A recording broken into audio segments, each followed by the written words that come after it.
बारिश और तूफानी रात थी। लड़के ने कागज की एक नाव पकड़ी थी जिसे उसके भाई ने बाहर जाके खेलने के लिए बनाया था। कागज की नाव पानी में तैरती हुई एक नाले में चली गई। जैसे ही लड़का झुककर उस नाले में देखने लगा, उसे अपने सामने एक अजीब जोकर दिखाई दिया। वह चुटकुले सुनाते हुए एक कागज की नाव पकड़ता है। लड़का हंसा, लेकिन तब जोकर एक दुष्ट हरकत करता है। लड़का थोड़ा घबराया और तुरंत कहने लगा कि उसे घर जाना है। जोकर ने कहा कि शायद तुम अपनी कागज की नाव वापस नहीं लेना चाहते हो। लड़का एक पल के लिए झिझका, फिर भी नाव तक पहुंचने का फैसला किया। लेकिन उस पल जोकर ने अचानक नुकीले दांतों से भरा अपना मुंह खोल दिया और लड़के के हाथ में काटकर फिर उसे नाले के नीचे खींच लिया। और बस ऐसे ही शहर में एक और बच्चा लापता हो गया। अमेरिकी हॉरर फिल्म IT आधिकारिक तौर पर शुरू होती है। समय गुजरने लगा। बिल उस बेचारे लड़के का भाई था। वह अभी भी अपने भाई को लापता होने की वजह के लिए हमेशा खुद को दोषी मानता था। उन्हें हमेशा लगता था कि उनका भाई अभी भी मरा नहीं है, लेकिन किसी निश्चित बहाव क्षेत्र में नाले के साथ बह गया है। अंत में गर्मी की छुट्टी आती है। बिल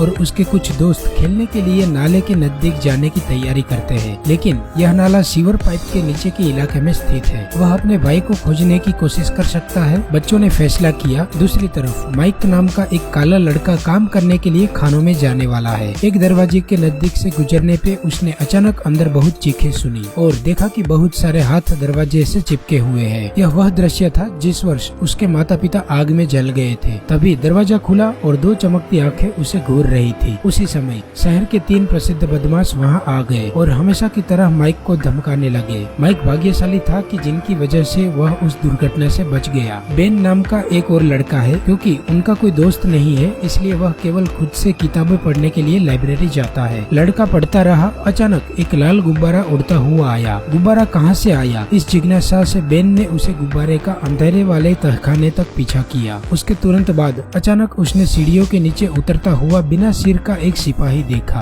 बिना सिर का एक सैनिक अचानक बेन की ओर दौड़ा। लड़का घबराकर भागा। जब उसने पलटकर देखा तब उसको अचानक तेजी से उसका पीछा करते हुए एक जोकर दिखाई दिया। सौभाग्य से बेन पुस्तकालय के लाइब्रेरियन से टकराया और फिर बच के निकल गया। बेन अभी भी सदमे में है। लाइब्रेरी से बाहर आते ही वह कुछ ऐसे ठगों से टकरा गया जो उसे तंग कर रहे थे। ये बदमाश आमतौर पर अपने से छोटे बच्चों को धमकाते हैं। वे बेन को एक पुल पर ले गए। फिर ठगों ने अचानक बेन की कमीज ऊपर की। फिर बेन के पेट पर नामों को उकेरने के लिए चाकू का इस्तेमाल किया। बेन ने दर्द को सहन करते हुए अपने पैरों से ठग को लात मारी। फिर बेन पहाड़ की ढलान पर लुढ़कने लगा। बदमाशों ने भी उनका पीछा किया। भागते हुए बेन नाले में खेल रहे दोस्तों के ग्रुप से मिला। उन्होंने बेन को घायल देखा और घाव पर पट्टी बांधने के लिए तुरंत बेन को ले गए। यहाँ ग्रुप एक छोटी लड़की से मिलता है। लड़की का नाम बेवरली है। उसे भी अक्सर अपने साथ पढ़ने वालों ने तंग किया था और उसके पिता विकृत आदमी है जो अपनी बेटी से छेड़छाड़ करना पसंद करता है। वे सभी अलग थलग है। हर कोई खुशकिस्मत था कि वे एक दूसरे से मिले। उसी तरह छोटे ग्रुप में अधिक सदस्य है। बेन को अखबार इकट्ठा करना पसंद है, इसलिए उसने शहर के सभी लापता बच्चों के मामलों की जांच की। और एक चीज जानी कि हर 27 साल में लापता बच्चों की संख्या तेजी से बढ़ती है। यह साल 27वां वर्ष है। वास्तव में उसके कुछ ही समय बाद अजीब सी चीजें होने लगी। एडी अपने घर के रास्ते पर था। परित्यक्त घर से गुजरते समय उसने एक ज़ॉम्बी जैसा चेहरा विरूपण देखा। भयभीत एडी भागने लगा। जब लड़का भागकर अंत तक पहुंचा, उसने खुद के सामने देखता हुआ एक भयानक जोकर देखा। एडी घबरा गया और वह बाढ़ को कूद गया। डरावना जोकर तुरंत गायब हो गया। बेवरली उसका चेहरा धोने जा रही है। तब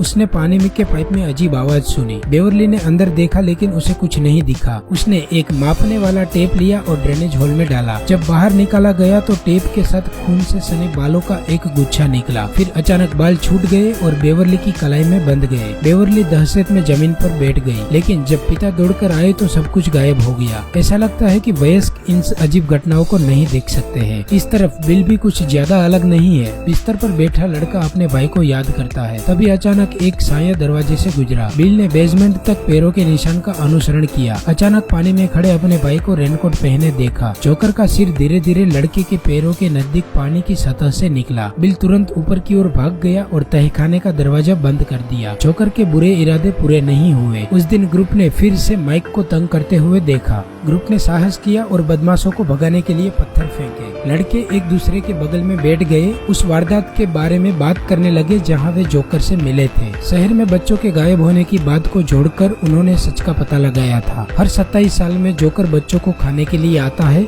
फिर 27 साल तक आराम करता है। जोकर अपने आप को उस चीज में बदल देता है जिससे सभी को बहुत ज्यादा डर लगता है, फिर उन पर हमला करता है। पूरी टीम ने बच्चों के लापता होने वाले सभी स्थानों की जांच की। अंत में पता चला कि सभी नाले एक जगह से जुड़े हुए हैं। परित्यक्त लकड़ी के घर में यह एक पुराना कुआं था। वह स्थान निश्चित रूप से जोकर का ठिकाना है। उसी समय प्रोजेक्टर अपने आप चालू हो जाता है। स्क्रीन पर दृश्य बहुत जल्दी से बदलने लगते हैं। फिर जोकर के अजीब चेहरे का दृश्य दिखाई देता है। फिर विशाल जोकर अचानक स्क्रीन से उभर आया। स्क्रीन पर जोकर का डरावना चेहरा बच्चों को देखकर बुरी तरह से हंस रहा था। फिर विशाल जोकर अचानक स्क्रीन से बाहर कूद गया।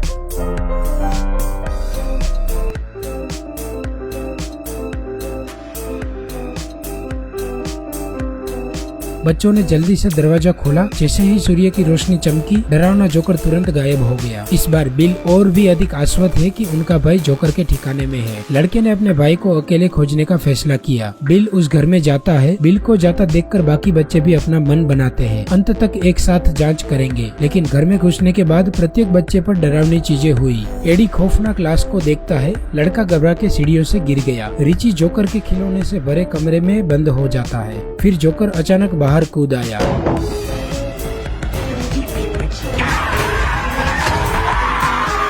एडी अचानक जागा और देखा कि जोकर वहां इंतजार कर रहा है।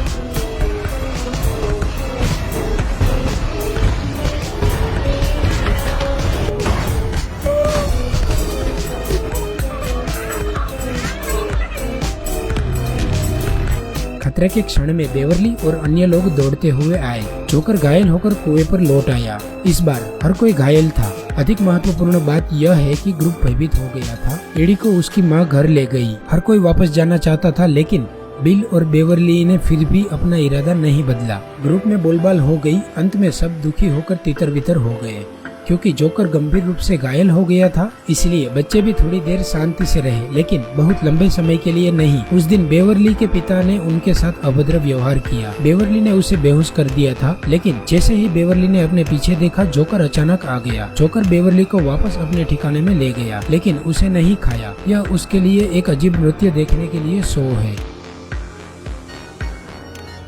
लेकिन उसने देखा कि बेवरली डर नहीं रही थी। जोकर ने बेवरली को सम्मोहित कर दिया था। उसके बाद बिल को पता चला कि बेवरली गायब है। उसने ग्रुप के सभी सदस्यों को बुलाया। बेवरली ग्रुप की एकमात्र लड़की है। यदि आप उनको बचाने की हिम्मत नहीं करते हैं, फिर आदमी से बढ़कर कुछ भी नहीं है। ग्रुप कुएं के पास औजार लाया। जोकर के ठिकाने के अंदर गए। वे सम्मोहित बेवरली को हवा में तैरते हुए पाते हैं और बाकी सभी लापता बच्चों के शव हवा में तैर रहे थे। बेन को बेवरली हमेशा से पसंद थी, इसलिए उसने उसे चूमा। बिल अपने भाई को देखता है, लेकिन कुछ बातचीत के बाद बिल को कुछ एहसास हुआ। यह उसका भाई नहीं है। उसने बंदूक का इस्तेमाल करके तुरंत उसके सिर में गोली मारी। जैसा कि उम्मीद थी कि लड़का तुरंत एक जोकर में बदल गया। यह बात सामने आई कि जोकर ताकत बनाने के लिए अपने डर पर भरोसा करते हैं, लेकिन इस बार भारी आत्मविश्वास के साथ ग्रुप एकजुट हो गया। बच्चों के दिलों में कोई डर नहीं है। जोकर की शक्ति कम होने लगी। ग्रुप द्वारा प्रताड़ित किए जाने के बाद अंत में वह जल्दी आराम में चला गया। ग्रुप ने एक दूसरे को गले लगाया। फिल्म के अंत में बच्चों ने साथ मिलकर शपथ ली कि 27 साल बाद जब जोकर जागेगा, उनमें से हर कोई चाहे कहीं भी हो,